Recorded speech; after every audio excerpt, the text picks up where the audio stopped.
The rain poured heavily over the city that October night, turning the streets into glowing rivers of neon reflections, washing away the final traces of what had been the hardest day of Marcus Chen's life. At 34, he had built Chen Industries from the ground up, transforming it into a mid-sized tech company with 40 employees and a dream of changing the world through creative software solutions. But today, those dreams had collapsed. The bank meeting that morning had lasted just 17 minutes, long enough for them to tell him his loan extension was denied. His assets would be seized within 30 days, and Chen Industries would be forced into bankruptcy. A day later, Marcus broke the news to his employees. He had watched their faces fall as he explained their final paychecks would be delayed, their health insurance would end, and their projects would never be completed. Now Marcus stood on the rooftop of his office building, his expensive suit soaked through, his dark hair sticking to his forehead. The city stretched below like a glowing circuit board, millions of lights representing millions of lives moving on while his own world had stopped. He wasn't sure why he had come up here. The rational side of him insisted he was only there to breathe, to think, to process the weight of his failure. But the darker side, whispering of shame, of lost responsibility, of the impossibility of beginning again, had led him to the edge of the roof.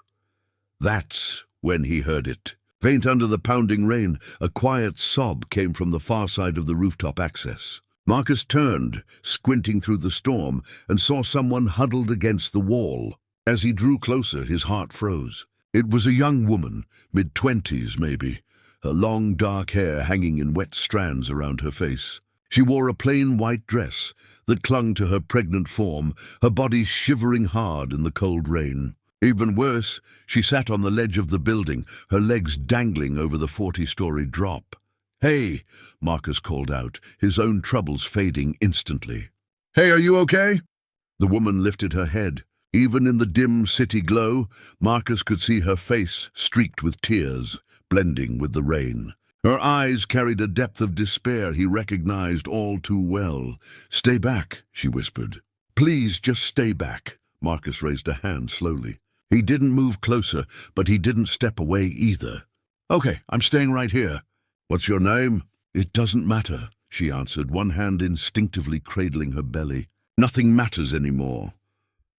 "My name is Marcus," he said softly, crouching down so his eyes were closer to hers. "And I'm sure whatever brought you here tonight matters a lot.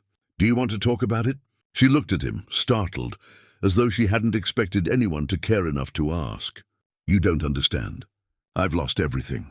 My job, my apartment, my insurance. I can't take care of myself, let alone a baby." Marcus felt something shift inside his chest. Here was someone whose pain made his own failure feel almost bearable. "How far along are you?" 7 months, she whispered.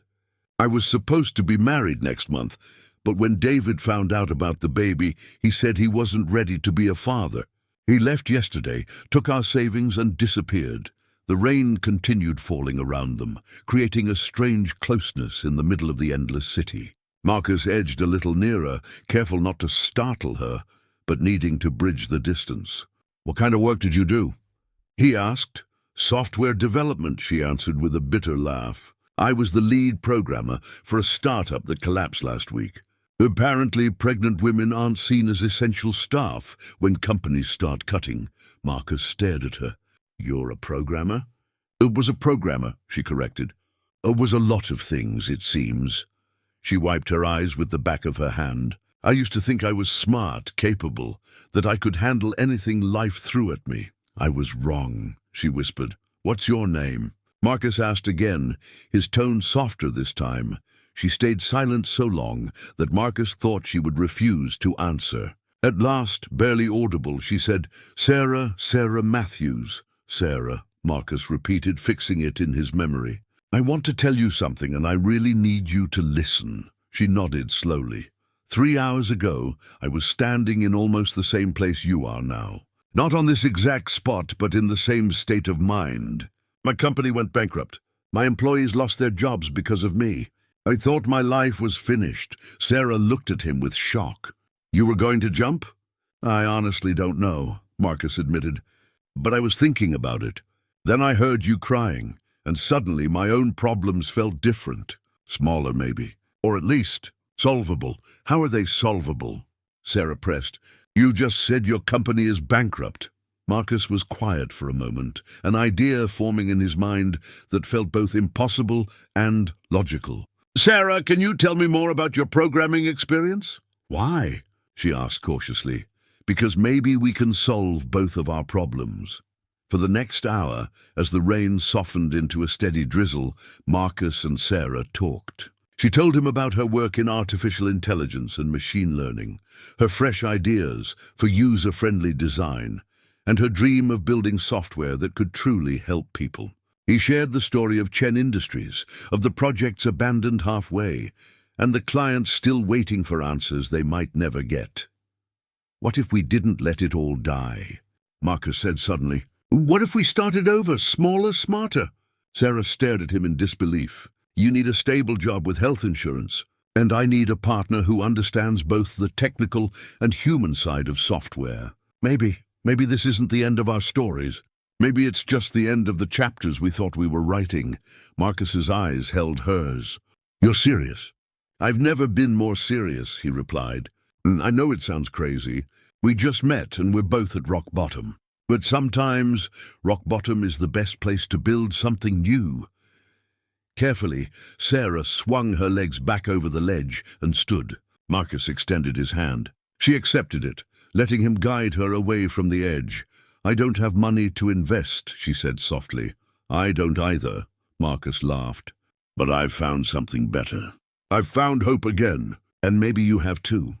6 months later, Sarah Chen, once Sarah Matthews, sat in the small but bright office of Phoenix Technologies, the company she and Marcus had built from the ashes of their old lives. Her newborn son, David Marcus Chen, slept peacefully in a bassinet beside her desk, while she polished the final details of a software program set to transform how small businesses handled their customers. Marcus appeared at the door with 2 cups of coffee, 1 decaf.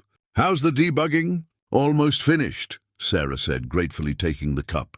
This program is going to change everything for businesses like Rodriguez Electronics and Miller's Bakery. They'll finally be able to track customer preferences, manage stock, and improve service through one easy system. Exactly as we planned, Marcus replied, settling into the chair across from her. He glanced at the sleeping baby and smiled. How's our little co-founder doing? Growing fast and keeping me awake at night, Sarah laughed. But I wouldn't trade it for the world. Marcus had legally adopted David after he and Sarah married 4 months earlier. Their wedding was a small gathering, attended by their employees, people who now felt more like family than staff. Phoenix Technologies employed 12 people, each with a share in the company and a say in its future. Sarah, Marcus said, his expression suddenly serious. I need to ask you something. What is it? Do you ever think about that night? About what might have happened if we hadn't met on the rooftop? Sarah's eyes softened as she touched her son's tiny fingers. Every day, but never with regret, always with gratitude.